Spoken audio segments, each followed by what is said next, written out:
Assalamu alaikum wa rahmatullahi wa barakatuh.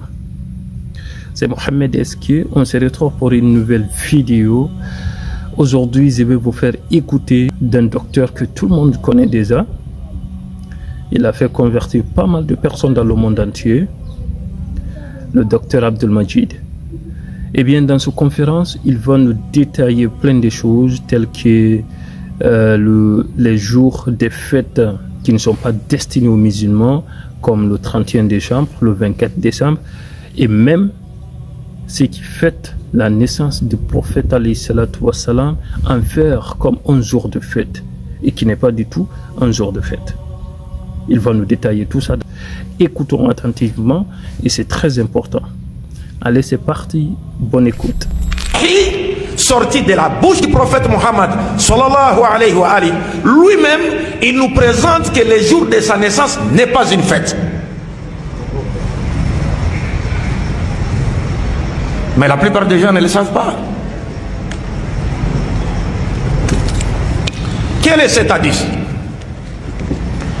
On dit que les Sahaba radiyallahu anhum ont interrogé les prophètes sur les jeûnes du lundi.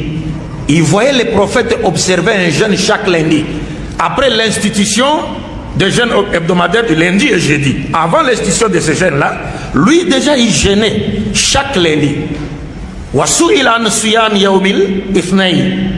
Donc il a été interrogé sur la raison qui les poussait à observer un jeûne chaque lundi.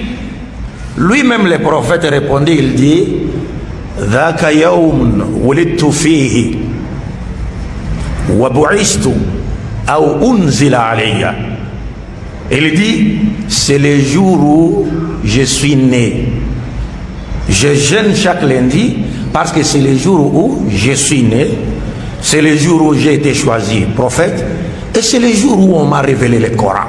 C'est-à-dire le Coran a été révélé dans les 10 derniers jours du mois de Ramadan, mais un lundi dans les 10 derniers jours du mois de Ramadan. Mais maintenant regarde, c'est une preuve. Les prophètes jeûnent le jour de sa naissance. Or il est interdit en islam de jeûner le jour de fête, un jour de fête. Si le prophète jeûne le jour de sa naissance, c'est-à-dire ce jour n'est pas un jour de fête, parce que l'islam interdit de jeûner un jour de fête. Même le vendredi, qui est un jour de fête, si vous voulez jeûner le vendredi, vous êtes obligé d'abord de jeûner le jeudi et de le faire suivre avec le jeûne du vendredi. Et si vous voulez jeûner, si vous n'avez pas jeûné le jeudi, vous devez jeûner le vendredi et le faire suivre avec un jeûne le samedi. Vous ne pouvez pas jeûner le vendredi d'une manière isolée, parce que c'est un jour de fête. Donc quand les prophètes jeûnent le lundi d'une manière isolée, ça montre directement que le jour de sa naissance n'est pas un jour de fête. Et il y a encore une autre preuve, c'est que les prophètes, lui, il jeûne le lundi. Il montre qu'il est né un lundi. Il n'a pas jeûné la date de il n'a pas choisi la date de sa naissance. Il n'a pas indiqué la date de sa naissance pour dire que non, je suis né le 12 Rabiul Awal. Même si les oulémas sont d'accord, parce qu'il y a des divergences sur les dates, mais d'une manière générale, les oulémas sont d'accord qu'il est né le 12 Rabiul Awal. Mais le prophète, lui, il n'a pas choisi l'année, il n'a pas choisi la date, il a choisi les jours. Et les gens qui commémorent la naissance du prophète, au lieu de choisir le jour, de la commémorer alors chaque lundi, comme le faisait le prophète, et ils choisissent la date. Vous avez compris cela?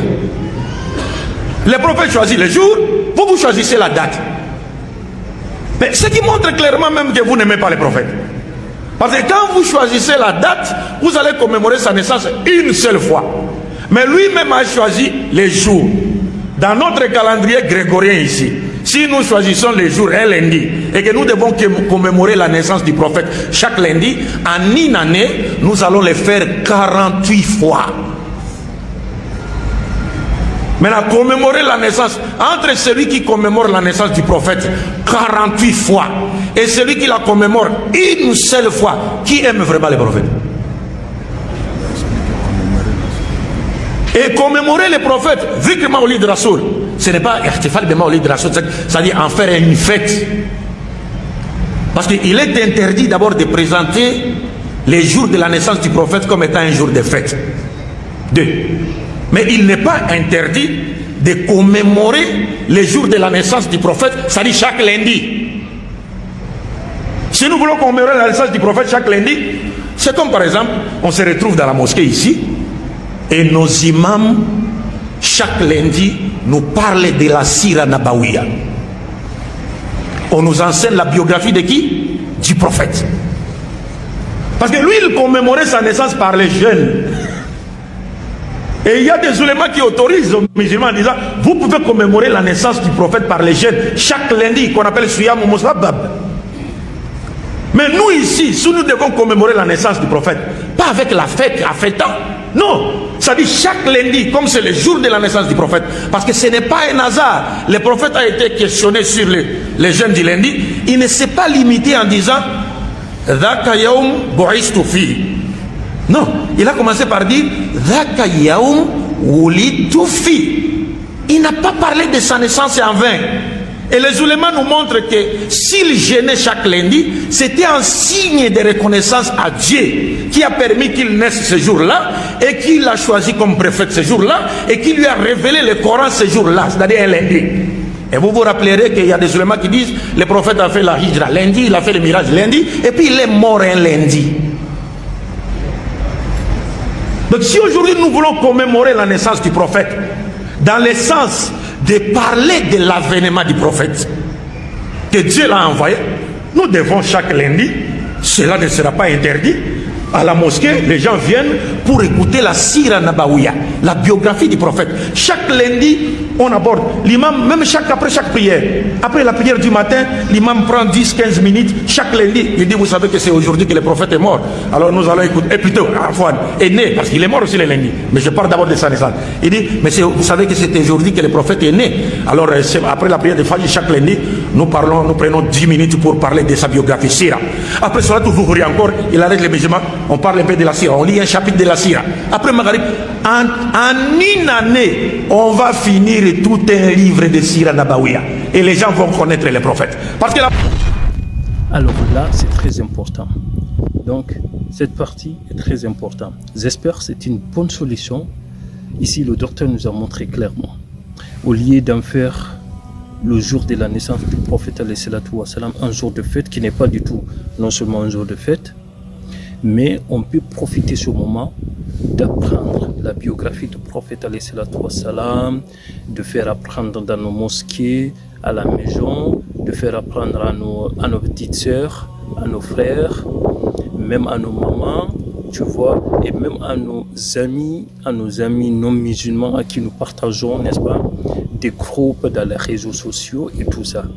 Et comme ça, on aurait à voir plein de personnes qui connaissent, n'est-ce pas, la biographie du prophète non seulement dans notre communauté et dans les autres communautés et dans les autres communautés aussi des non-musulmans. Donc j'espère que cette partie c'est une bonne solution. Parce que la plupart des gens qui célèbrent, qui fêtent la naissance du prophète, quand vous demandez à leurs adeptes, vous leur posez des questions sur la famille du prophète, les enfants du prophète, les épouses du prophète, le comportement du prophète, ils ne connaissent rien. Est-ce que vous comprenez, mes chers frères et sœurs? Donc bref, pour ne pas abuser de votre temps, le prophète nous a indiqué qu'il n'y a que 3 fêtes en islam. Eid al-Fitr, Eid al-Adha, wa Yawm al-Jumu'ah, intaha al-kalam. Mais maintenant, pour aller vite en besogne, aujourd'hui nous voyons la veille du 24 décembre et le 25, et hier et aujourd'hui, les chrétiens ont célébré leur fête. Mais malheureusement, il y a aussi des musulmans qui leur avaient emboîté les pas pour célébrer ces fêtes. Pourtant, ces fêtes sont interdites en islam. C'est pourquoi on a intitulé le thème oui aux prétendues caricatures du prophète, et plutôt non aux prétendues caricatures du prophète, mais oui aux fêtes chrétiennes de fin d'année. C'est-à-dire des musulmans qui ont organisé des marches contre les caricatures du prophète, mais lorsqu'arrivait le deux fêtes, ils ont viré de 190 degrés pour se joindre aux chrétiens et aller célébrer des fêtes qui sont interdites par l'islam. Or, en célébrant ces fêtes, non seulement ils prouvent par là que leur amour pour les prophètes n'est pas sincère, mais ils prouvent encore qu'ils désobéissent plutôt à Dieu et à son prophète, qui nous ont interdit d'imiter les chrétiens et les juifs.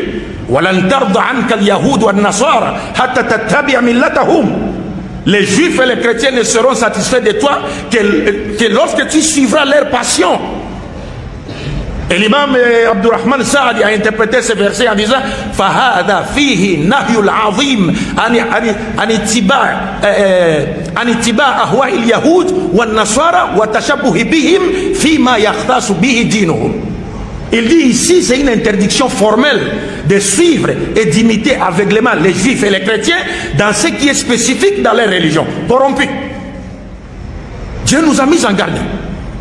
Et c'est une prophétie. Ça, c'est une prophétie.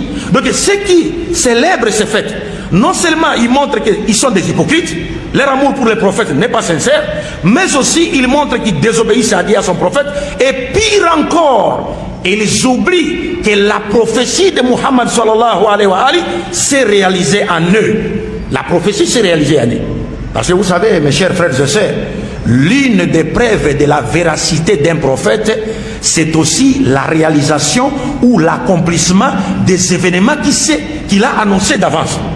Lorsqu'un prophète annonce des choses d'avance et que ces choses arrivent telles qu'il les avait annoncées, ça prouve que c'est un prophète de qui? Un prophète de Dieu.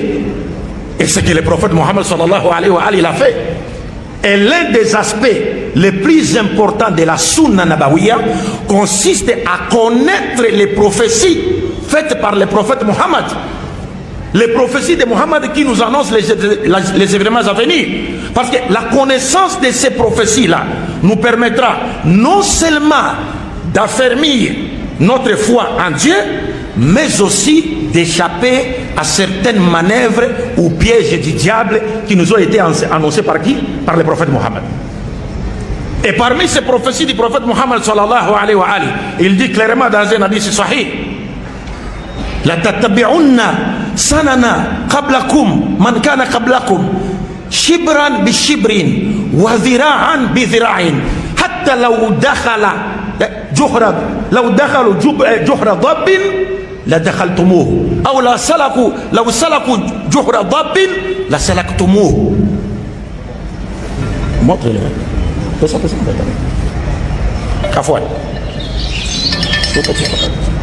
Vous comprenez? Les prophètes nous ont annoncé, dans cet hadith que nous venons de citer un exemple, les prophètes nous parlent de la condition des musulmans dans les derniers temps. Et ils nous annoncent de cet hadith que il arrivera un moment où vous les musulmans, vous suivrez aveuglément ce qui était avant vous, pas à pas. Même s'ils rentraient dans les trous d'un lézard, vous allez les suivre.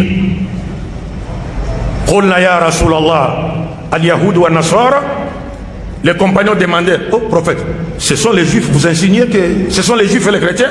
Les prophètes répondaient: Faman, qui donc alors? Donc vous suivrez les chrétiens, vous suivrez les juifs. Nous allons les imiter dans tout, et pas seulement dans la religion, même aussi dans d'autres choses du monde qui sont immorales.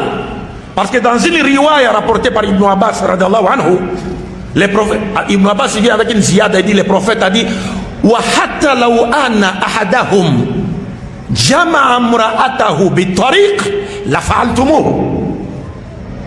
Ibn Abbas dit, le prophète a dit, même si l'un d'eux, parmi les juifs et les chrétiens, quelqu'un entre eux a eu des relations sexuelles avec sa femme sur une route ou dans un lieu public, vous les musulmans, vous le ferez aussi. Donc nous allons les suivre partout.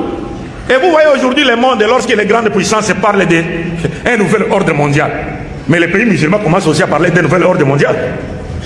On vous parle, non, il faut un islam de lumière. Des musulmans aussi commencent à parler d'un islam de lumière. On dit, non, il faut un islam modéré. On commence aussi à parler d'un islam modéré. Non, il faut laisser les femmes libres. On commence aussi à parler de ça. Nous allons les suivre. Donc c'est l'objet de la prophétie. Donc comme le prophète a dit, vous suivrez ceux qui étaient avant vous, vous les imiterez. Donc ceux qui célèbrent les fêtes de fin d'année oublient que cette prophétie s'est réalisée en eux. Est-ce que vous comprenez? Et lorsque nous suivons les chrétiens et les juifs dans ce qui est spécifique à leur religion, ça c'est le plus grand danger, le plus grand égarement. Pourquoi? On a prié ici avec notre imam, qui est le jeune qui nous a dirigé dans la prière. La sourate que nous récitons dans notre prière pour que la prière soit valide, c'est laquelle? Hein? Sourate al-Fatiha, n'est-ce pas? Et parlant de la place de la sourate al-Fatiha dans la prière, le prophète Mohammed sallallahu alayhi wa alihi nous dit: Man lam yaqra bi fatihatil kitab la salata liman lam yaqra bi fatihatil kitab. Continue. Ah, c'est un ventilo. C'est chinois.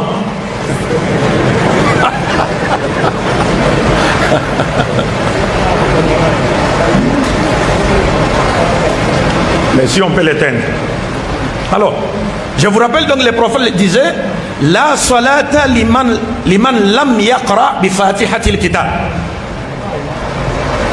Celui qui prie sans réciter la sourate al-Fatiha, sa prière non seulement sera incomplète, mais elle sera non valide. Donc aucune prière en islam n'est valide sans la récitation de la sourate al-Fatiha. Qu'elle soit une prière obligatoire ou surrogatoire ou facultative, cette prière ne peut être valide sans la récitation de la sourate al-Fatiha. Et tous les musulmans sont obligés de mémoriser la sourate al-Fatiha, parce que non seulement cette sourate est intégrée au rituel des 5 prières quotidiennes, mais aussi la validité des 5 prières quotidiennes dépend de cette sourate. Donc sans cette sourate, la prière n'est pas valide. Mais mes chers frères et sœurs en islam, rappelez-vous, dans cette sourate al-Fatiha, c'est Dieu qui nous impose de réciter cette sourate al-Fatiha. Et dans cette sourate qu'il nous a rendu obligatoire, dont il nous a rendu la récitation obligatoire dans la prière, Dieu nous impose de lui demander de nous diriger toujours sur les chemins de ceux à qui il a comblé de ses bienfaits, d'une part, et d'autre part, de nous éloigner du chemin de ceux qui ont encouru sa colère et de ceux qui se sont égarés. C'est Dieu qui nous impose ça pour notre propre bien-être. Nous le répétons: Ihdina siratal mustaqim, guide-nous dans les chemins droits. Siratal ladhina an'amta alayhim, les chemins de ceux à qui tu as comblé tes bienfaits. Ghayril maghdubi alayhim waladdallin, non pas les chemins de ceux qui ont encouru ta colère, ni de ceux qui se sont égarés du droit chemin. Dieu nous impose de lui demander cela, nous la communauté musulmane, pour notre propre bien. Lorsqu'on lui dit Ihdina siratal mustaqim, ça dit nous lui demandons de nous guider sur les chemins qui vont nous conduire à lui, au paradis, vers son paradis. Et c'est les chemins de qui? C'est les chemins des prophètes, comme il est dans la sourate An-Nisa. Man yuti'u Allah wa rasul fa ulaika ma alladhina an'ama Allahu alayhim min an-nabiyyin was-siddiqin wash-shuhada was-salihin wa hasuna ulaika rafiqa. Donc les chemins sur lesquels nous demandons à Dieu de nous diriger et de nous affermir, c'est les chemins des prophètes, les chemins des véridiques, les chemins des martyrs, les chemins des serviteurs vertueux de Dieu qui mènent au paradis. Donc nous demandons à Dieu de faire de sorte que nous soyons les compagnons de ces gens-là dans ce paradis. Et nous demandons à Dieu de faire quoi? Ghayril maghdubi alayhim. Ne nous laisse pas suivre les chemins de qui? Ghayril maghdubi alayhim, ceux qui ont encouru ta colère. Waladdallin, et de ceux qui se sont égarés. Qui sont les ghayril maghdubi alayhim et qui sont les dhalin? Le prophète lui-même a été interrogé par les Sahaba sur l'identité de ceux qui ont encouru la colère de Dieu et ceux qui se sont égarés du droit chemin. Et le prophète a répondu: ghayril maghdubi alayhim humul yahoud wal dhalin humun nasara. Ceux qui ont encouru la colère de Dieu, ce sont les juifs, et ceux qui se sont égarés du droit chemin, ce sont les chrétiens. Donc nous implorons à Dieu de ne jamais nous laisser suivre les chemins des chrétiens. Et nous le faisons combien de fois? Chaque jour nous prions. L'année 2020 grégorienne vient de finir. Nous sommes le 1er janvier 2021.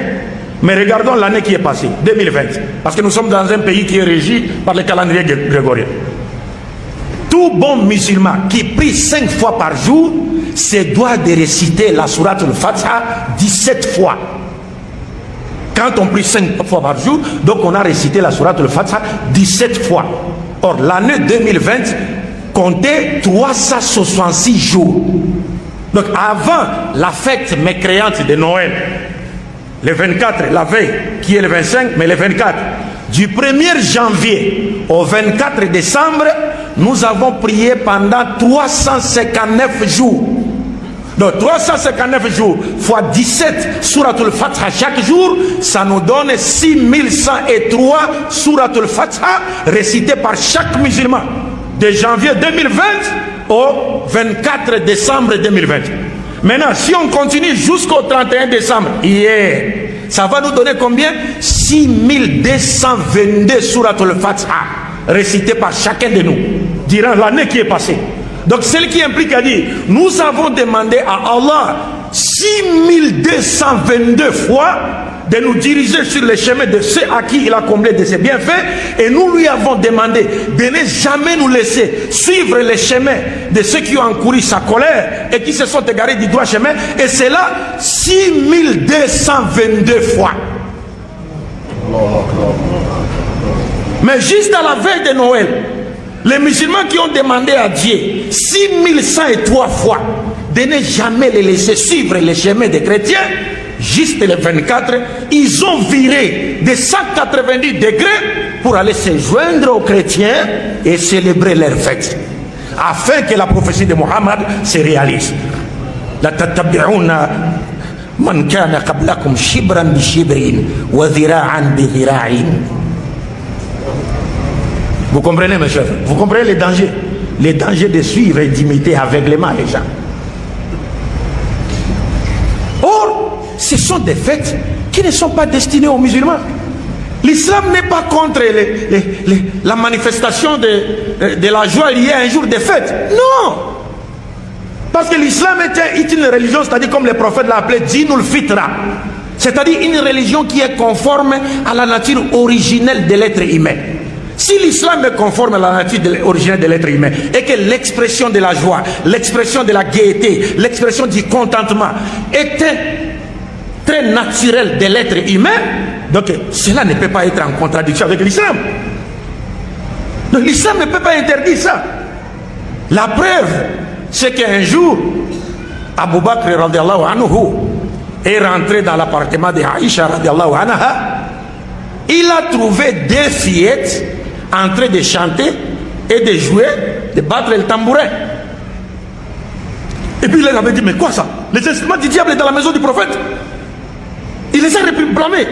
Le prophète était là, c'était en présence du prophète. Le prophète s'est retourné, il a dit à Abu Bakr, Ya Abu Bakr, inna li kulli qawmin iidan, wa hadha iiduna. Wa Abu Bakr, laissez-les. Chaque nation a un jour de fête. Et ceci est notre jour. C'était le jour de la fête d'Aïd al-Fitr ou bien Ad-Duha, comme disent les ulémas. C'est-à-dire l'une des deux fêtes annuelles. Donc ils étaient en train de chanter, de jouer, battre les tambourins, en présence du prophète. Et lorsqu'Abu Bakr a voulu interdire cela, le prophète a dit non, laissez-les. Chaque peuple a un jour de ses festivités. Et ça, c'est notre jour. Donc nous avons nos jours. Donc l'islam n'est pas contre l'expression de la joie, l'expression de la gaieté. Sinon le prophète aurait été d'accord avec Abu Bakr pour interdire à Aïcha et à ses deux filles qui jouaient chez elle, qui chantaient chez elle. Mais comme à ses habitudes, l'islam nous a fixé des règles pour nous montrer quelles sont les fêtes qui sont destinées aux croyants et les fêtes qui ne sont pas destinées aux croyants. C'est pourquoi lorsque le prophète Mohammed sallallahu alayhi wa arriva à Médine, et il trouva que les habitants de Médine avaient 2 jours de fête qu'ils continuaient à célébrer après leur conversion à l'islam, le prophète, après s'être renseigné sur ce fait, il leur avait dit: Inna Allah qad abada lakum bihima khayran minhuma. Donc il leur avait interdit de continuer à célébrer ces fêtes. Non seulement il leur avait interdit de continuer à célébrer ces fêtes, mais il leur avait aussi fait savoir que Dieu, à la place et lieu de vos 2 anciennes fêtes-là, il vous a donné 2 autres fêtes annuelles. Et ces fêtes sont quoi? Il dit Yawm al-Adha wa Yawm al-Fitri. Donc si célébrer les anciennes fêtes, regardez ici, c'est-à-dire c'est cher. Vous le savez, puisque ce sont les chouyours. D'ailleurs, je me dois de présenter des excuses devant les chers, parce que je ne suis pas digne de prendre la parole devant lui. C'est eux nos chouyours. Moi, lui, il est comme l'eau avec laquelle nous faisons nos ablutions. Moi, je suis comme le sable du tayammum. Lorsqu'il y a l'eau des ablutions, on n'a pas besoin de tayammum. Mais quand je parle ici, donc l'honneur lui revient. Si je n'ai pas été à ses pieds pour apprendre la religion, je n'aurais jamais parlé ici. C'est ça, c'est simple. Barakallahu fikum wa jazakumullahu khairan jazaa. Est-ce que vous comprenez cela? Je disais quoi encore? Qu'est-ce que je disais? Où étais-je? Je le sais, mais qu'est-ce que je veux savoir si vous étiez en train de me suivre? Qu'est-ce que je disais? Et il me suivait bien. Donc vous voyez, donc il y a des leçons de sagesse à tirer de cet hadith. Cet hadith nous montre clairement que un juif, un chrétien ou un polythéiste converti à l'islam n'a plus le droit de continuer à célébrer les anciennes fêtes de sa religion. Mais à notre grande surprise, nous trouvons des musulmans qui sont nés dans l'islam. Ils incitent encore les musulmans comme eux à aller célébrer les fêtes d'autres personnes. Comment expliquer ça? Déjà, il est interdit à ceux qui étaient de l'autre côté, lorsqu'ils se convertissent à l'islam, de continuer à célébrer leurs fêtes. Mais vous êtes à l'islam. Au lieu d'inciter vos frères à s'attacher à leurs fêtes islamiques, vous les poussez encore à aller célébrer d'autres fêtes. Est-ce que vous comprenez? Et puis pourquoi le prophète a-t-il interdit aux habitants de Médine de continuer à célébrer leurs fêtes? Il y a une raison principale. C'est que d'abord, ces fêtes-là n'étaient pas légiférées par Dieu. 2, ces fêtes étaient d'origine païenne. 3, ces fêtes véhiculaient des idées qui contredisaient la doctrine du Tawhid, qui est la doctrine fondamentale de l'islam et qui a été prêchée par tous les prophètes. C'est pourquoi aujourd'hui, il ne faut pas seulement dire non, nous on va fêter Noël, on va fêter Saint-Sylvestre. Est-ce que vous connaissez le contenu de Noël? Est-ce que vous connaissez le contenu de la Saint-Sylvestre? Donc je vais rentrer, parce que je suis arrivé à la fin, donc je m'arrête là pour rentrer. Maintenant je donne juste l'essence de Noël et Saint-Sylvestre, et puis je termine, Inch'Allah. Est-ce que vous connaissez le contenu de Noël? Non, on va fêter Noël, c'est la fête d'un prophète. D'abord, les prophètes là, même Nabi Isa, ils ne connaissaient même pas cette fête. Pendant que les Occidentaux célébraient sa naissance en Occident, chez eux là-bas en Palestine, personne ne connaissait cette fête. Personne. C'est comme quand on a célébré les Maoulides en Égypte. Mais là-bas, à Médine, là-bas, personne ne connaissait ça. Et ça a commencé au moins 3 siècles après que les prophètes soient passés. Et la même chose, la fête de Nabi Isa a commencé 3 ou 4 siècles après que Nabi Isa soit passé. لقد بعثنا إلى أمم من قبلك فزين لهم الشيطان أعمالهم. Hafiz, j'ai bien lu le verset. Barakallahu fikum. Parce que ici, là, c'est vous qui êtes nos chefs, là. Alladhina yu'minuna bima unzila ilayka awalan wa ma unzila min qablik. Est-ce que vous comprenez? Donc les problèmes, d'abord sur les sangs. D'abord, ce ne sont pas des fêtes légiférées par Allah, donc ce ne sont pas des fêtes recommandées dans le Coran et la Sunna, n'est-ce pas? 2, ce sont des fêtes qui véhiculent des idées qui contredisent les doctrines fondamentales de l'islam. Prenons Noël. Noël d'abord veut dire Nathalie Salaté, veut dire naissance, jour de la naissance. Mais quel est l'essence cachée de Noël? Noël pour les chrétiens, c'est le jour de la naissance du Fils de Dieu. C'est le jour de la naissance du Fils de Dieu. Et ce même Fils de Dieu est aussi un Dieu comme son Père. Là, ça va nous permettre de comprendre la Saint-Sylvestre. Noël, c'est le jour de la naissance du Fils de Dieu. Vous vous rappellerez du hadith Qudsi. Dieu dit Kadhabani ibn Adam, wa lam yakun lahu dhalik. Wa shatamani ibn Adam, wa lam yakun lahu dhalik. Dieu dit dans les hadiths Qudsi, l'être humain, le fils d'Adam, m'a accusé de mensonge. Le fils d'Adam m'a insulté. Regarde, la deuxième partie, Dieu dit, il m'a insulté. Quand son accusation d'être que Dieu il ment, Dieu dit, quant à son accusation selon laquelle j'ai menti, le fils de l'homme dit, donc Dieu ne me ressuscitera pas. Si je meurs, il ne me ressuscitera pas. Mais il y a même des gens aujourd'hui qui croient qu'ils ne seront pas ressuscités. C'est pourquoi ils sèment les désordres sur la terre. Parce qu'ils savent qu'après cette vie, il n'y a pas une autre vie. Donc ils peuvent voler l'argent du pays, ils peuvent faire n'importe quoi. Ils ne comparaîtront devant aucun tribunal pour rendre compte de ce qu'ils ont fait. Donc pour nous les musulmans, ils sont comme des enfants, des bébés dans les ventres de leur mère. Parce qu'un bébé dans les ventres de sa mère, si on peut lui dire, si on pouvait lui dire, petit, ici là, il y a une bonne vie plus que celle que tu mènes dans les ventres de sa mère, de ta mère. Est-ce qu'il nous croira? Il dit non, quitte là. Mais il ignore que s'il sort du ventre de sa mère, il trouverait une autre vie plus meilleure que celle-là. Et de même, nous, dans ce monde, nous sommes comme dans le ventre d'une femme. Nous pensons que cette vie, c'est la dernière, c'est l'extraordinaire. Alors que Dieu dit, mais tout ce que vous avez sur terre ici ne peut même pas égaler l'aile d'un moustique. Même l'aile d'un moustique, ça ne peut pas égaler. Est-ce que vous comprenez ça?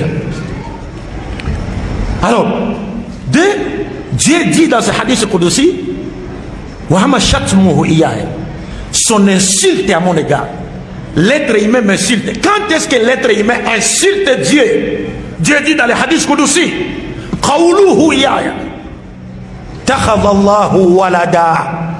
Dieu a un enfant. Dire que Dieu a un enfant, c'est insulter Dieu. Et Allah dit, wa ana al-ahad as-samad lam alid wa lam ulad wa lam yakun li kufuwan ahad. Il dit que j'ai un enfant, alors que moi je suis l'unique. As-samad, tout le monde doit venir vers moi avec leurs problèmes, parce que tous ont besoin de moi. Moi je n'ai besoin de personne. Wa lam alid, je n'ai pas été engendré. Je n'ai pas engendré, je n'ai pas été engendré. Parce que si quelqu'un a engendré Dieu, ça dit celui qui a engendré Dieu a existé avant Dieu. Et si Dieu est né d'une personne, c'est-à-dire Dieu devient comme ses propres créatures qui sortent de leur espèce. Dieu n'a pas engendré, n'a pas été engendré. Donc littéralement Dieu n'est sorti de personne. Et biologiquement personne n'est sorti de Dieu. Donc dire de Dieu qu'il a un enfant, c'est insulter Allah. Maintenant, toi, tu vas aller participer à une fête dont l'essence est une insulte à Allah. تكاد السماوات يتفطرن منه وتنشق الأرض وتخر الجبال حتى أن دعوا للرحمن ولدا وما ينبغي للرحمن أن يتخذ ولدا إن كل من في السماوات والأرض إلا آتي الرحمن عبدا. Comment est-ce que tu peux aller participer à une fête qui constitue une insulte à Dieu? Dieu dit au prophète Mohammed, Qul in kana li rahman walad. Si Dieu avait un enfant, fa ana awwalul abidin. Moi, Mohammed, je l'aurais adoré. Si tu montres que Dieu n'a pas d'enfant.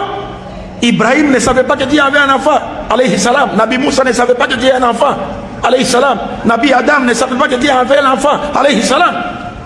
Mais aujourd'hui, nous allons nous joindre à d'autres peuples pour célébrer leur fête qui n'a pas été légiférée par Dieu et dont l'essence est une insulte à la majesté divine. Ça, c'est Noël.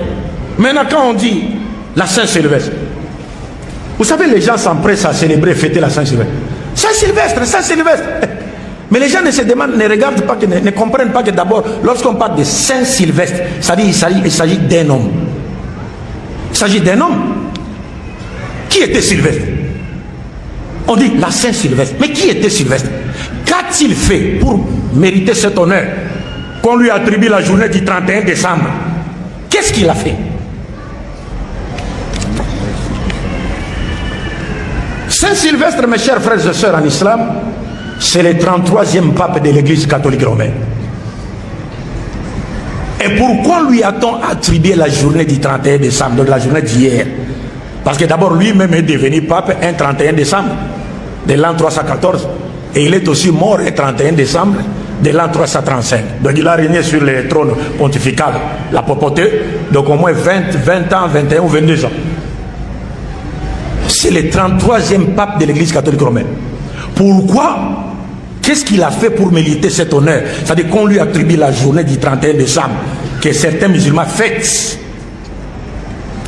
Parce que le pape Sylvestre Ier est le pape qui a pesé de tout son poids pour imposer la doctrine de la divinité de Jésus-Christ sur tous les territoires de l'Empire romain. Notre frère nous a lu des versets du Saint-Coran. لَقَدْ كَفَرَ الَّذِينَ قَالُوا إِنَّ اللَّهَ هُوَ الْمَسِيحُ ابْنُ مَرْيَمَ. Mais c'est le pape là qui a pesé de tout son poids pour dire Inna Allah huwa al-Masih ibn Maryam. Est-ce que vous comprenez ça? C'est lui. Il n'a pas participé au concile de Nicée en l'an 325 qui a été convoqué par l'empereur romain. Mais il était de mèche avec l'empereur romain pour convoquer ce concile, afin qu'on impose la divinité de Jésus. Et en retour, son église devait soutenir l'empereur romain pour qu'il domine sur ses adversaires politiques et qu'il devienne l'empereur absolu de l'Empire romain.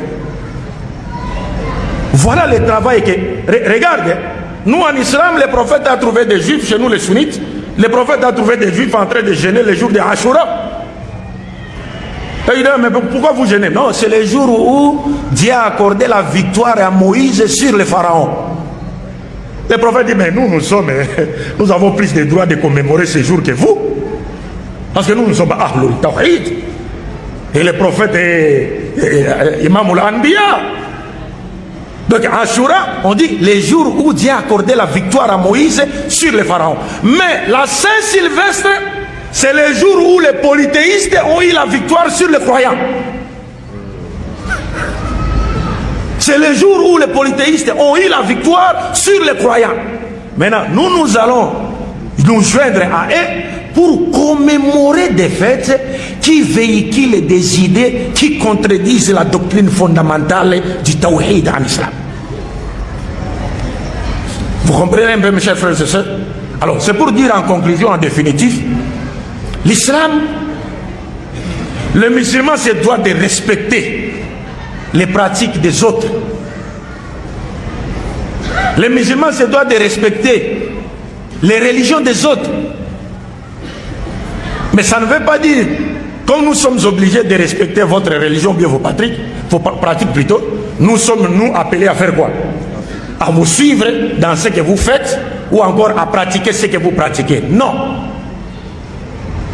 Nous respectons parce que la Koum dit, nous comme on l'a dit. À vous votre religion, à nous notre religion. À vous vos fêtes et à nous nos fêtes.